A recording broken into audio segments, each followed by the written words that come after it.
मेरे प्यारे दोस्तों नमस्कार। आप लोग को पता होगा कि रेलवे ने आज ग्रुप डी का आंसर की जो है वो जारी कर दिया गया है और हम आशा करते हैं कि आप लोग अपना आंसर की मिला लिए होंगे। लेकिन आंसर की मिलाने के बाद आपके मन में ये सवाल पैदा होगा, है ना, कि सर हमारा सिलेक्शन होगा कि नहीं होगा, सर कट ऑफ मार्क्स कितना रहेगा। कोई बच्चा यूआर में है, कोई बच्चा ओबीसी में है, कोई बच्चा एससी में है और सब सोच रहा होगा कि हमारा सिलेक्शन होगा कि नहीं होगा। तो देखिए, जो सिलेक्शन जो है, जो कट ऑफ मार्क्स जो रहेगा वो बहुत कारणों से प्रभावित होता है। इसमें बहुत सारा फैक्टर हम लोग देखते हैं। पहला चीज क्या है कि बच्चा किस कैटेगरी के अंतर्गत आता है।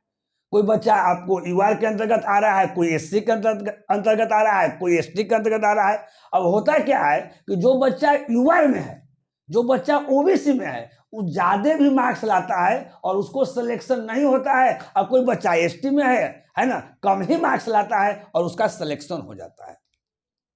तो जो कट ऑफ जो रहेगा, है ना, वो निम्न कारणों से कट ऑफ जो रहेगा वो प्रभावित रहेगा, किसी का कम किसी का बेसी, है ना। तो पहला जो है कैटेगरी के आधार पर भी आपका हो सकता है।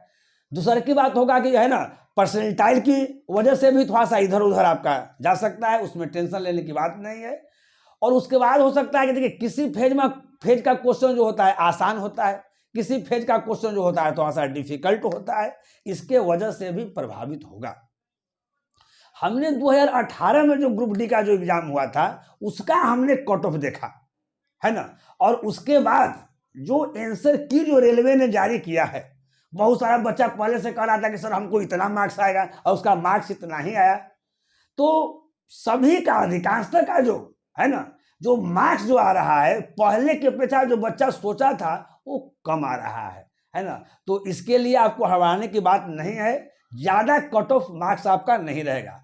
तो बहुत ज्यादा, है ना, आपका समय नहीं लेते हुए डायरेक्ट हम आते हैं कि कट ऑफ मार्क्स क्या रहेगा। और ये निश्चित जान लीजिए, ये नहीं समझना है कि हम छोटा मोटा यूट्यूबर हैं तो जो हम बताएंगे वो आपका सही नहीं होगा, है ना। एकदम एक्यूरेट तो नहीं बताएंगे, लेकिन एक्सपेक्टेड रहेगा, संभावित रहेगा। और जिन बच्चों को, है ना, यहाँ पर जो दिया गया है, यहाँ पर जो कट ऑफ मार्क्स दिया गया है, अगर इतना के अगर अंतर्गत आ रहा है तो आप फिजिकल की तैयारी करने के लिए कल से ही स्टार्ट कर दें। एकदम हम कहते हैं कि आपको कोई रोक नहीं सकता है। जैसे यहाँ ध्यान दीजिएगा, एवरेज कट ऑफ मार्क्स दिया गया है।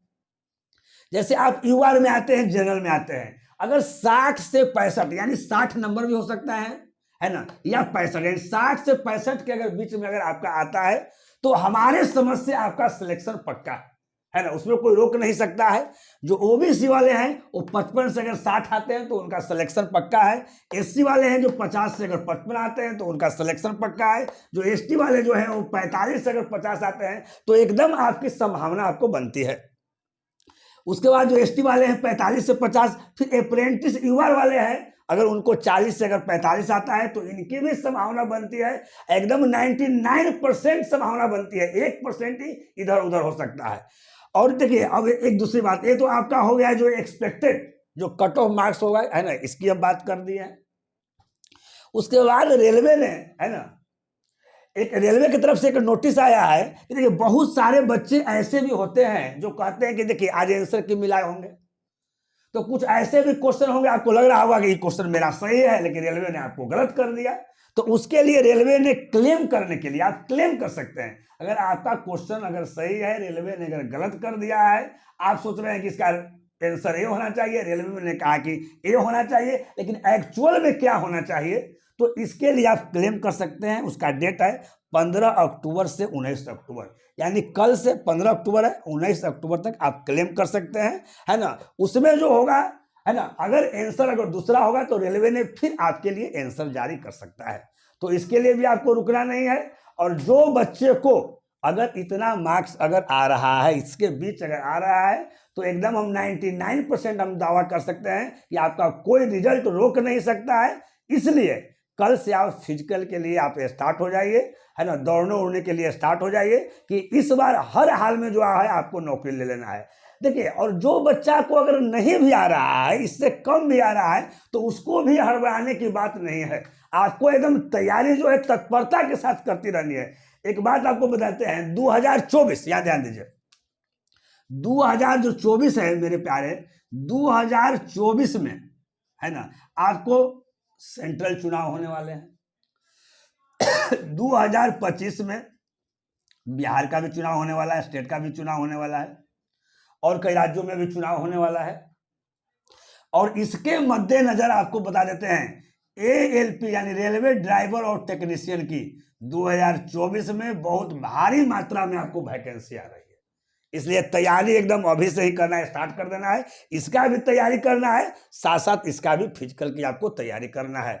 ऐसे अभी आपको बता देते हैं, देखिए बिहार में भी बिहार SSC सचिवालय का वैकेंसी आपका ग्रेजुएशन स्तर वाला आपका आया हुआ है, फॉर्म भरा गया है, नेक्स्ट मंथ में एग्जाम भी होना है, डेट भी दे दिया है।